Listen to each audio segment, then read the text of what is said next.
جامشورو تھانہ پر بم دھماکہ سے 6 اہلکار زخمی، 2 کی حالت نازک۔ اہلکاروں کو آغا خان کراچی منتقل کر دیا گیا۔ دھماکے سے تھانے کی عمارت اور گاڑیوں کو بھی شدید نقصان۔ بم ڈسپوزیبل عملے نے شواہد اکٹھا کر لیے۔ واقعہ دہشت گردی کا ہے یا نہیں قبل از وقت ہوگا، ڈی سی جامشورو کا کہنا ہے۔ اعجاز مغل کی رپورٹ کے مطابق جامشورو تھانہ پر ہونے والے بم دھماکے میں 6 اہلکار زخمی ہوئے تھے، جس میں 2 کی حالت نازک بتائی جاتی ہے۔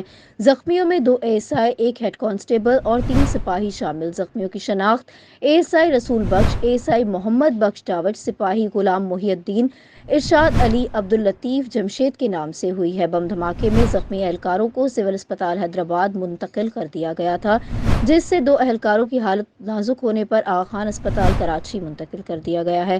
دھماکے کی اطلاع ملتے ہی پولیس افسران اور بم ڈسپوزیبل عملہ پہنچ گیا۔ بم ڈسپوزیبل عملے نے تھانے پر واقعے کی تحقیقات کرتے ہوئے شواہد اکٹھے کیے۔ ڈی سی جامشورو ریاض حسین وسان اور SSP جامشورو طارق نواز نے جائے وقوع کا معائنہ کیا۔ ان کا کہنا تھا کہ واقعہ دہشت گردی کا ہے یا حادثہ قبل از وقت ہوگا۔ بم ڈسپوزیبل عملے کی رپورٹ میں واضح ہو جائے گا۔ تھانے کے اطراف راستوں کو بند کر دیا گیا۔